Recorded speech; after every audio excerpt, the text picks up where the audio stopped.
హిందూ బంధువులందరికీ జై శ్రీరామ్. నేను మీ టెంపుల్ మిస్టీరియస్ నరసింహ. ముందుగా అందరికీ శ్రీరామనవమి శుభాకాంక్షలు. శ్రీరామనవమి పర్వదినం సందర్భంగా గుంటూరు బృందావన్ గార్డెన్స్ వెంకటేశ్వర స్వామి దేవస్థానం నందు ఉదయం 9:11 శ్రీరామనవమి శోభాయాత్ర కార్యక్రమం నిర్వహించడం జరుగుతుంది. కావున ప్రతి ఒక్క హిందూ బంధువు ఈ కార్యక్రమానికి విచ్చేసి కార్యక్రమాన్ని విజయవంతం చేయవలసిందిగా మనస్ఫూర్తిగా కోరుకుంటున్నాను. గడప లోపలే కులం, గడప దాడితే అందరం హిందువులు.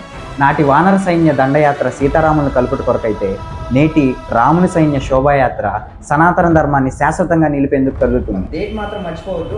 ఆదివారం ఉదయం 9:11 శ్రీరాముని శోభాయాత్ర బృందావన్ గార్డెన్స్ వెంకటేశ్వర స్వామి దేవస్థానం నుండి అయితే స్టార్ట్ అవబోతుంది. కావున ప్రతి ఒక్కరూ మీ దాకా వచ్చిన ఈ సందేశాన్ని ముగ్గురికి తెలియజేసి అందరూ కలిసి బృందావన్ గార్డెన్స్ వెంకటేశ్వర స్వామి దేవస్థానం దగ్గర ఆదివారం ఉదయం 9:11 మళ్ళీ కలుద్దాం. సదా మీ సేవలో శ్రీరామ ఉత్సవ సమితి గుంటూరు. జై శ్రీరామ్, జై హింద్.